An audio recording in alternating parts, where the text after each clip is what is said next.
Welcome to the new video of this compound interest series. In this series, we'll be discussing with the short tricks and all types of compound interest which are asked in the examination. So this is the third video, a third type of the questions that are asked in the compound interest. तो हमने इससे पहले successive method देख लिया, उससे पहले हमने देखा था रेशियो मेथड। सक्सेसिव मेथड में हमने ये भी देख लिया कि अगर हमारे पास 3 ईयरली या 4 ईयरली के लिए रेट निकालना होता है, तो हम उसको कैसे निकालते हैं। ये सब देखने के बाद जो ये थर्ड टाइप के क्वेश्चंस होते हैं, ये होते हैं हमारे एक बहुत ही इंपॉर्टेंट टॉपिक पे, दैट इज़ हाफ ईयरली।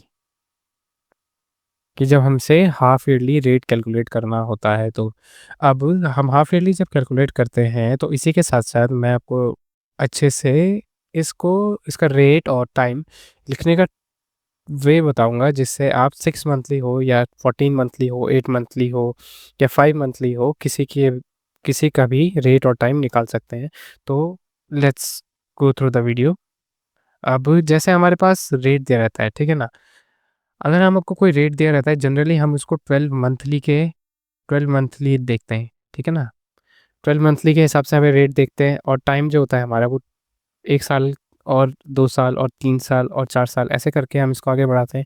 अभी जब हम हाफ ईयरली देखते हैं ना, तो हाफ ईयरली में क्या हो जाता है, जो सपोज़ लेट्स से हमें R% रेट, जो रेट दिया हुआ है हमको, वो R% है, ठीक है? रेट है हमारा कितना, R%।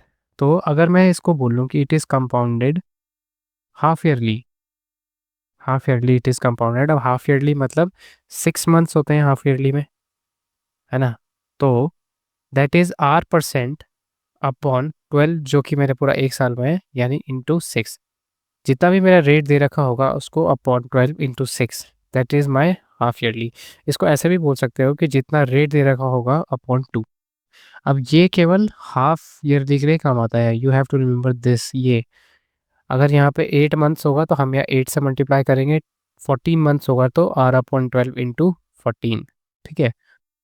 अभी देखो, जैसे मैं एक एग्जांपल लूँ, यहीं पे समझिए। जैसे हमें दे रखा है रेट कितना है, 8%, ठीक है ना?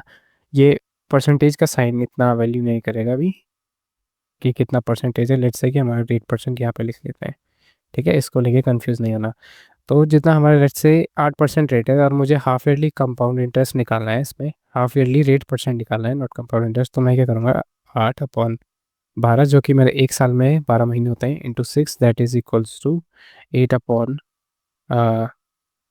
दैट इज़ इक्वल्स टू 4, ठीक है?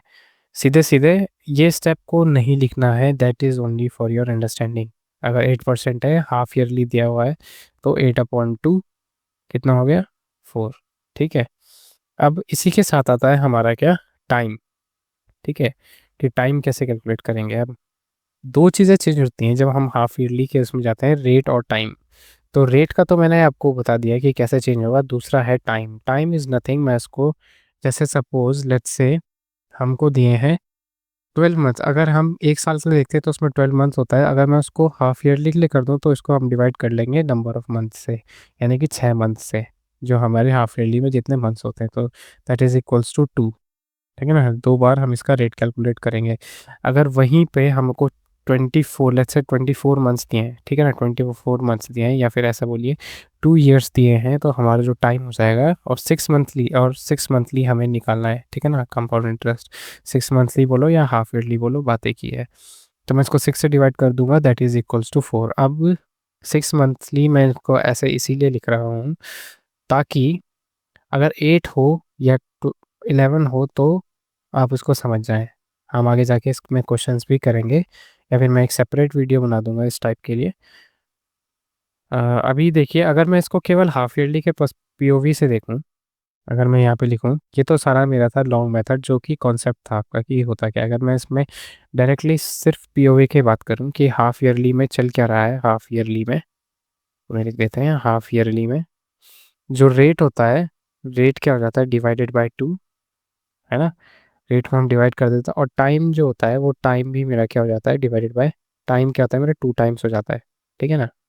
टाइम मेरा 2t हो जाता है, ठीक है? यहाँ पे टाइम कितना था, ये 12 मंथ्स के लिए हम कितनी बार यूज़ करते हैं, एक टाइम के लिए 1 बार करते हैं, और अगर हम 6 मंथली करेंगे तो ये 2 बार हो जाएगा। वैसे अगर ये 2 साल था, 2 साल के लिए मैं टाइम कितना लेता हूँ, 2 लेता हूँ जनरली। अगर हाफ ईयरली करूँगा तो 4 हो जाएगा, ठीक है? तो यहाँ पे r नहीं, यहाँ पे t होगा।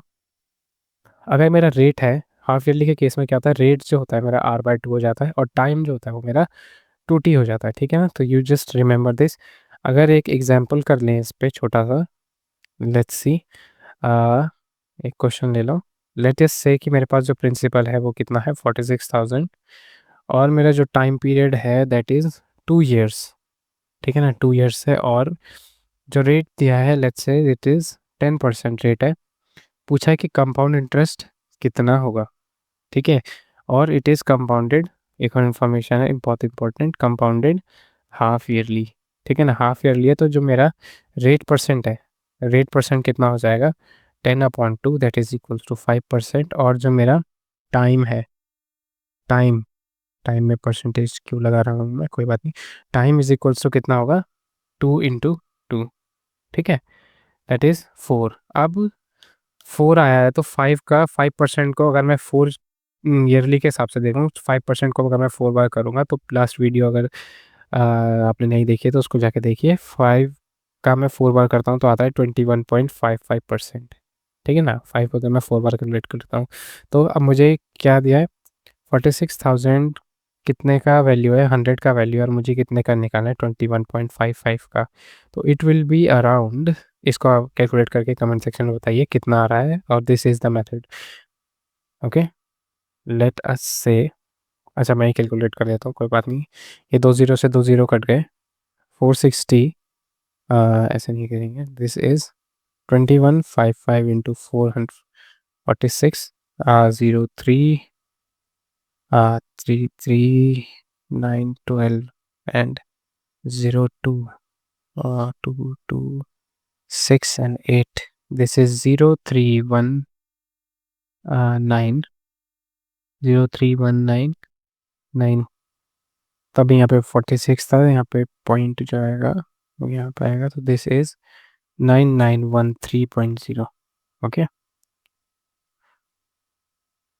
तो ये मिलते हैं हम नेक्स्ट वीडियो में। This is how we do half yearly questions. इसके बाद हम देखेंगे अगर हमारे पास टाइम दे रखा हो, अगर मिक्स्ड फ्रैक्शन में 2/3 4/1/3, तो ऐसे क्वेश्चंस को हम कैसे टैकल करते हैं।